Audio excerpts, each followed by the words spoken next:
Nang gabing iyon, bago maghapunan, si Prinsipe Theo ay nasa kanyang silid, napapalibutan ng mga dingding na pinalamutian ng mga tapestry na naglalarawan ng kasaysayan ng kaharian ng Balamban. Ang mahinang liwanag mula sa mga chandelier na gawa sa kristal ay kumikislap, nag-iiwan ng mga magagandang anino sa makinis na marmol na sahig.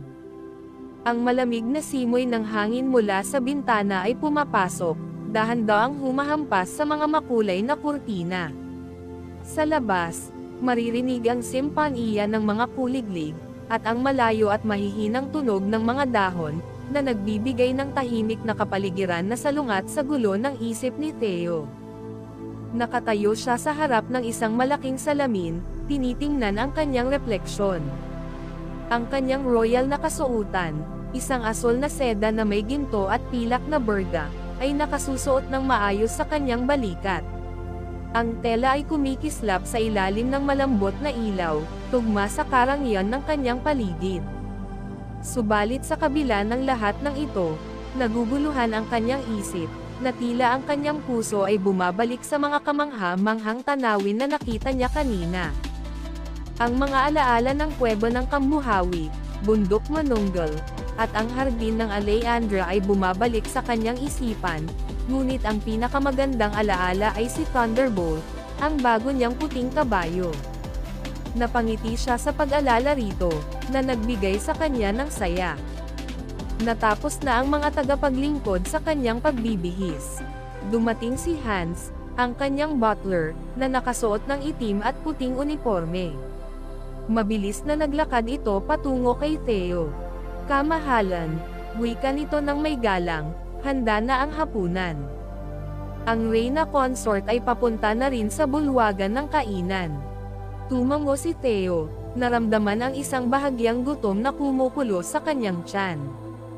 Agad siyang nagtungo sa pintuan, at sa kanyang paglalakad sa makinis na marmol na sahig, nakatagpo niya ang kanyang lola, si Reyna Consort Felicia. Nakasuot ito ng napakagandang damit na may mga detalye ng perlas, ang kanyang anyo ay puno ng karangyaan at dignidad. Sa kabila ng kanyang edad, tila hindi nagbabago ang kanyang ganda, at ang kanyang paglalakad ay napakapino. Apo ko, malambing na bati ni Felicia habang ang kanyang ngiti ay nagbigay ng init sa paligid. Namiss kita. Kumusta ang pamamasyal mo kasama si General Bear? Bago pa man makasagot si Theo, ngumiti si Felicia at nagpatuloy, pag-usapan natin ito sa hapagkainan. Pumasok na sila sa malawak na bulwagan ng kainan, kung saan ang malapad na mesa ay punong-puno ng mga masasarap na putahe, mga prutas, at mga inumin sa mga kristal na baso. Ang bawat detalye ay tila isinasaayos ng may pagmamalaki. Napatingin si Theo sa mga kubyertos, nahulog ang kanyang tingin sa iba't ibang uri ng tinidor, kutsara, at kutsilyo na nakalagay sa bawat gilid ng plato. Naguguluhan siya kung saan siya dapat magsimula, ngunit napansin ito ni Felicia. Hinawakan niya ang balikat ng kanyang apo, ang kanyang tinig ay puno ng lambing. "Wow Theo," sabi niya, "kalimutan na natin ang mga formalidad ngayong gabi. Maging komportable tayo, hapunan lang ito, tayong dalawa." Biglang gumaan ang pakiramdam ni Theo. Napangiti siya ng malaki. "Salamat, Lola. Akala ko kailangan kong sundin ang lahat ng tradisyon." Nagpatuloy si Felicia, nakangiti rin, "Hayaan mo, apo. Ikukwento ko sa'yo ang isang lihim. Noong buhay pa ang iyong lolo, madalas kaming tumakas mula sa palasyo para magpiknik sa tabi ng ilog, kaming dalawa lang. Naloloka ang mga bantay at tagapaglingkod sa paghahanap sa amin. Tumawa sila ng malakas, ang tunog ng kanilang tawanan ay puno ng saya at nostalgia." "Totoo ba, Lola? Ang saya siguro noon. Baka pwede nating gawin yun minsan," mungkahi ni Theo. Ang kanyang mga mata ay nagningning sa ideya. "Wow, gustong-gusto ko yan, Theo. Sabihin mo lang kung kailan," sagot ni Felicia. Ang kanyang mga mata ay tila nagliliwanag sa kasiyahan ng kanyang alaala. Sa di kalayuan, narinig ang mahinang pag-ubo ni Hans. Nakatingin siya sa maglola, ang kanyang ekspresyon ay nagbigay ng halo ng pagkagulat at panghihikbi. Habang patuloy ang tawanan, naglalakad siya papalapit sa mesa, ang mga kilay niya ay nag-angat sa pag-aalinlangan. "Kamahalan, ito po ang sopas na inihanda namin," sabi niya, subalit ang kanyang boses ay bahagyang nanginginig sa pagkabigla. Muling sumagot si Felicia, "Hans, ang mga kwento namin ay bahagi ng aming pamilya. Huwag kang mag-alala, hindi ito isang formal na hapunan. Ngunit, kamahalan, ito po ay isang espesyal na okasyon," sagot ni Hans, ang kanyang mga mata ay malawak sa pagkabigla habang pinapanood ang maglola. "Hindi ko po alam kung dapat tayong maging ganito kasaya." Nang makita ang kanyang reaksyon, hindi nila mapigil ang tumawa. "Hans, kung gusto mo, sumali ka na rin," mungkahi ni Theo, umaasang makakabawi siya sa tensyon sa hangin. Ako," sagot ni Hans, ngunit ang kanyang tono ay tila naglalaman ng pagkabigo. Nanatili siyang nakatayo, nag-aalangan kung aalis ba o mananatili. "Halika na, Hans. Isang bahagi ka ng hapunan na ito," sigaw ni Felicia. Ang kanyang ngiti ay nakakahawa. Sa huli, napilitan si Hans na umupo, kahit na ang kanyang mga kamay ay nananatiling nasa kanyang mga tuhod, tila nag-iingat. Habang kumakain, abala siya sa pag-aalaga sa kanilang mga pangangailangan, ngunit ang kanyang mga mata ay patuloy na nag-aabang sa bawat salin ng tawanan ng maglola. Ang kanyang ekspresyon ay nag-iba-iba, mula sa pagtataka sa mga kwento ni Felicia, hanggang sa pagngiti sa kasiyahan ng dalawa. Patuloy ang kanilang tawanan habang ang hapunan ay umuusad, puno ng mga kwento, alaala, at pagmamahalan, na nagbigay ng init at kasiyahan sa kanilang tahimik na gabi sa palasyo. Ang simpleng hapunan ay nagbukas ng mga pintuan sa mga alaala ng nakaraan at mga pangarap sa hinaharap, at sa kabila ng kanyang formal na papel, unti-unting natutunan ni Hans na maging bahagi ng kasiyahan sa paligid. Pagkatapos nilang kumain, si Theo ay tahimik na tumayo mula sa kanyang upuan, binuksan ang isa sa mga bintana sa bulwagan ng kainan, at tinanaw ang malamig na gabi sa labas.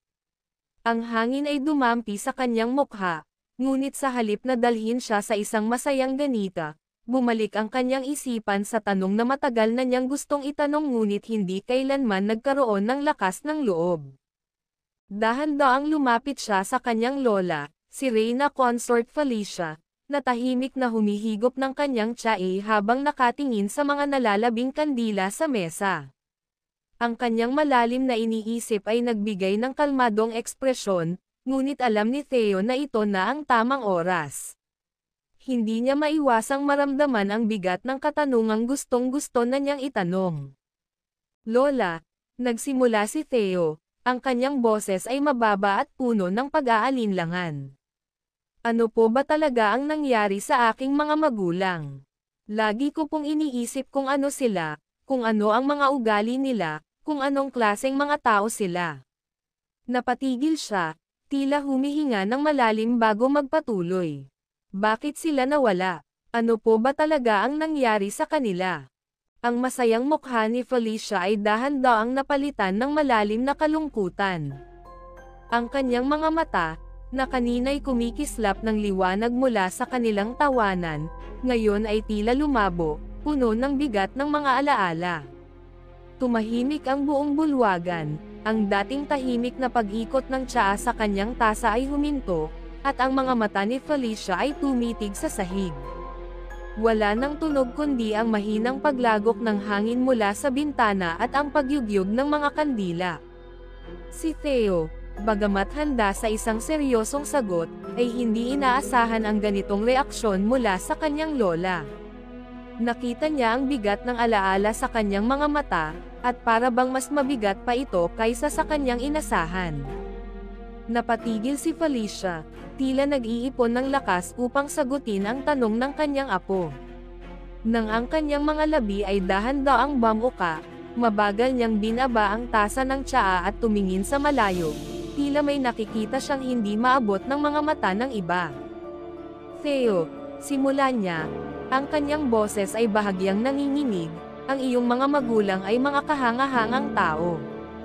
Mahal na mahal nila ang kaharian, at higit sa lahat, mahal nila ang isa't isa, at ikaw. Huminto siya, pilit na pinipigil ang mga luha na gustong pumawala. Ngunit may mga bagay na hindi ko na sana kailangang ipaliwanag sa iyo ng ganito. May mga trahedya sa ating pamilya na hindi madaling tanggapin.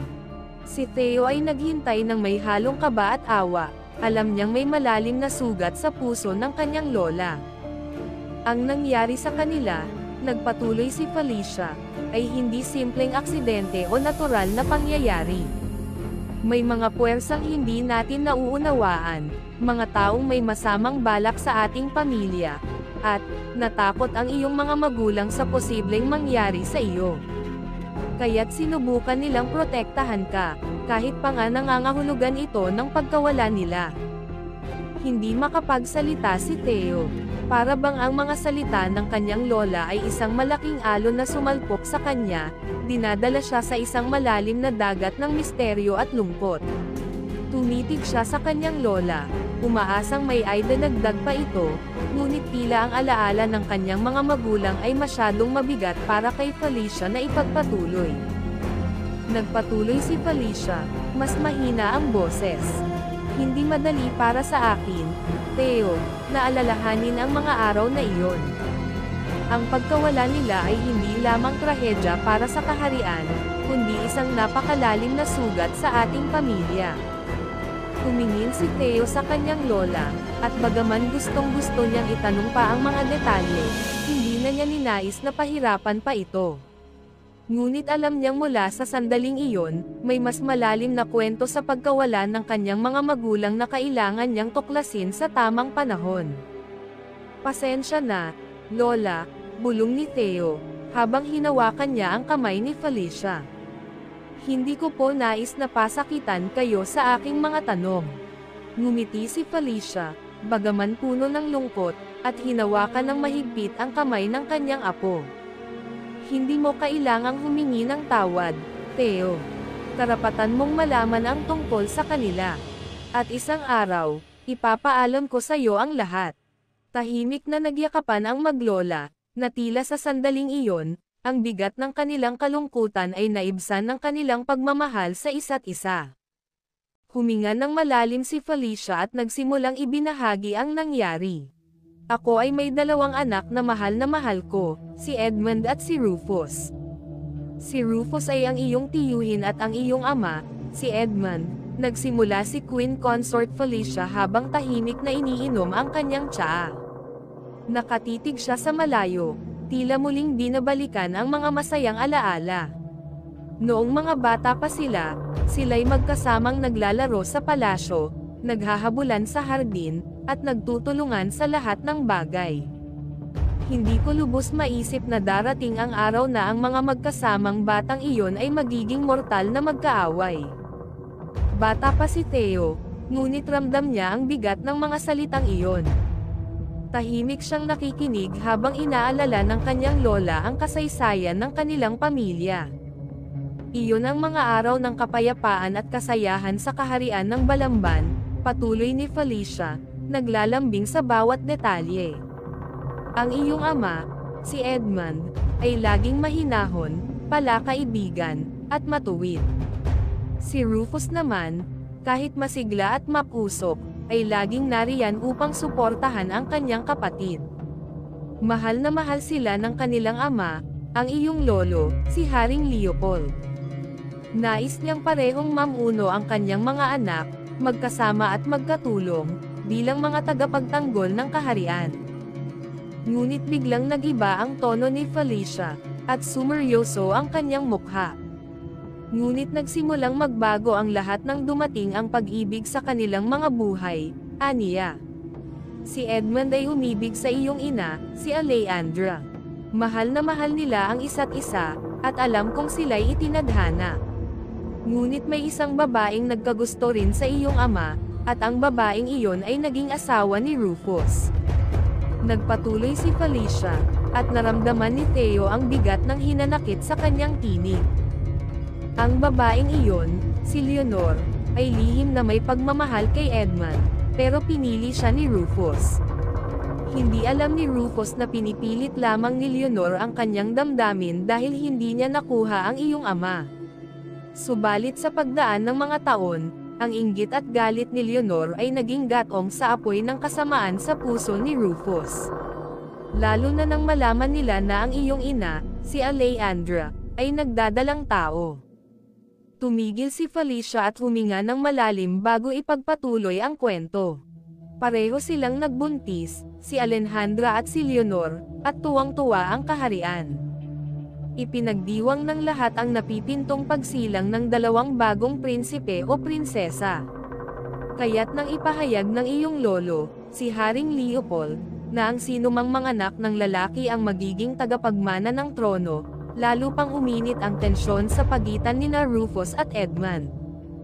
Napuno ng lungkot ang mukha ni Felicia habang inalala ang mga sumunod na trahedya. Pero hindi totoo ang pagbubuntis ni Leonor. Theo, aniya, hinahaplos ang kanyang noo. Isang kasinungalingan iyon, isang masamang plano upang makuha ang trono.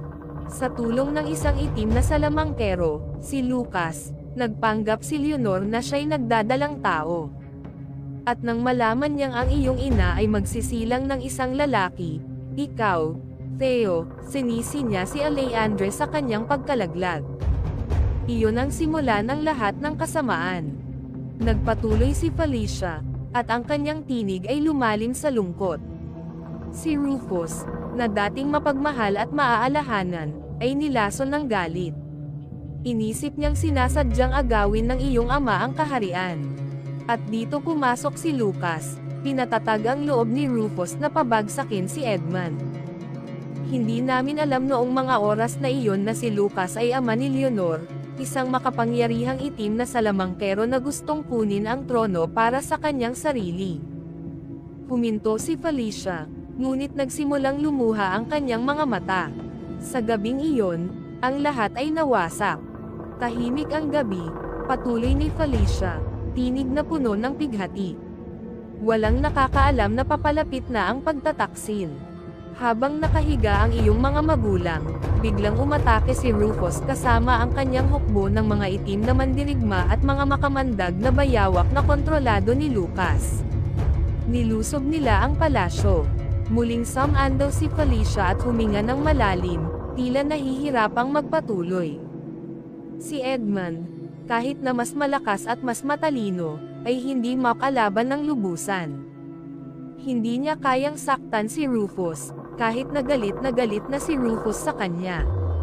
Kaya't nang si Rufus ay dumating na may dala ng itim na mahika ni Lucas, pinatay niya ang iyong ama, ang kanyang sariling kapatid, nang walang awa. At nang sumugod ang iyong ina upang protektahan ka, pinatay rin siya ni Rufus. Tumatag na si Theo, ang mga kamay niya'y nanginginig habang naririnig ang kapalaran ng kanyang mga magulang. Hindi natapos doon ang bangungot. Theo, patuloy ni Felicia. Nang malaman ng iyong lolo ang tungkol sa pagkamatay ng kanyang anak, nasira ang kanyang puso. Sa sobrang galit at kalungkutan, siya'y namatay, hindi sa laban, kundi dahil sa sakit ng damdamin na dulot ng pagtataksil ni Rufus. Tahimik si Theo, hindi alam kung paano tatanggapin ang bigat ng mga revelasyon. Ngunit si Felicia, kahit na puno ng sakit, ay may natitirang liwanag sa kanyang mga mata. Pero bago mamatay ang iyong lolo, binigyan niya ako ng isang bagay, patuloy niya. Isang makapangyarihang regalo, ang gintong kristal ng kadalisayan. Ang kristal na ito ay may kakayahang iselyo ang buong kaharian mula sa mga kaaway. At nang gamitin ko ito, isang mahiwagang dome ang bumalot sa buong Balamban, isang proteksyon laban sa lahat ng kasamaan. Si Rufus, Lucas, at ang kanilang hukbo ay nilamon ng ibang dimensyon, hindi ko alam kung saan sila dinala ng kristal, ngunit alam kong nawala sila sa ating mundo. Pero may isang bagay na hindi nabanggit ni Felicia noon. Bago mawala ang lahat, bago maabot ng kaaway ang palasyo, si General Bell, ang pinakamatapang naming general, ay nagawang iligtas ka. Dinala kanya sa mga sireno't sirena, at nagtulong-tulong silang ilayo ka mula sa kaguluhan. Ngunit nahuli siya ng mga itim na mandirigma ni Rufus at halos ikamatay niya iyon. Ang peklat sa kanyang mukha ay tanda ng kanyang tapang, pero halos wala nang natira sa kanya nang matagpuan siya sa baybayin. Hindi makapaniwala si Theo habang iniisip ang mga sakripisyong ginawa para sa kanya. Paano siya nakaligtas? Salamat sa tubig ng Kambuhawi Lake at sa mahiwagang luha at ang balahibong ipinagkaloob ni Thora, gumaling siya. Pero ang kanyang misyon ay malinaw, hanapin ka. Binigyan ko siya ng isang medalyon na magbubukas lamang ng dome. At kapag nagkaroon ito ng contact sa iyong birthmark, ito ay may reaction. Kaya't matapos siyang gumaling, nagsimula siyang maghanap. Naitandaan ni Theo ang isang pulubi sa pamilihan, si General Bear na nakasuot ng basahan. Sa gabing iyon, pagkatapos niyang humiga sa kama, isang matinding lungkot ang bumalot sa puso ni Theo. Pinaikit niya ang kanyang mga mata, ngunit hindi siya makatulog. Parang biglang bumigat ang lahat, ang katotohanang natuklasan niya tungkol sa kanyang pamilya, ang pagkamatay ng kanyang mga magulang, ang pagtataksil ni Rufus, at ang sakripisyo ng lahat upang mailigtas siya. Unti-unting napuno ng luha ang kanyang mga mata. Hindi niya mapigil ang bumalik-balik sa mga alaalang ibinahagi ng kanyang lola kanina. Naglalaro sa isip niya ang mga pangyayari. Para bang nandoon siya, nakikita ang kanyang ama at ina sa huling sandali ng kanilang buhay. Nakikita niyang tumatakbo ang kanyang ina upang ipagtanggol siya. Nakikita rin niyang nakikipaglaban ang kanyang ama sa sariling kapatid, si Rufus, at hindi niya maunawaan kung paano naging ganito kalupit ang tadhana. Hinawakan ni Theo ang kanyang unan, pilit na tinatago ang kanyang mga hikbi. Ang mga tanong sa kanyang isip ay paulit-ulit, bakit nangyari ito? Paano nagawa ni Rufus ang lahat ng ito? At paano ko ito mapagtatagumpayan? Ngunit walang mga sagot, walang sapat na paliwanag na maibabalik ang mga taong mahalaga sa kanya. Nais niyang bumalik sa mga oras na inosente pa siya, walang kaalaman sa mga madilim na sikreto ng kaharian. Ngunit ngayon, malinaw na sa kanya ang kanyang kapalaran. Wala nang pagbabalik. Ang kanyang mga luha ay nagpatuloy sa pagdaloy, dumadaos-dos sa kanyang pisngi habang hinaharap niya ang katotohanang hindi niya kayang takasan. Sa loob ng dilim ng kanyang silid, tanging ang tunog ng kanyang malalim na paghinga at paghikbi ang bumabasag sa katahimikan. Ngunit kahit ganoon, sa kabila ng lahat ng sakit, isang malakas na pakiramdam ng responsibilidad ang unti-unting tumubo sa kanyang dibdib. Ang mga alaala ng kanyang mga magulang ay nanatili, hindi bilang mga imahe ng trahedya, kundi bilang mga simbolo ng kanilang pagmamahal at sakripisyo. At sa gabing iyon, kahit puno ng kalungkutan ang kanyang puso, isang bagong apoy ang nagising sa kanya, isang pangako na ipaglalaban ang kanyang pamilya, ang kanyang kaharian, at ang hustisya para sa lahat ng nawala.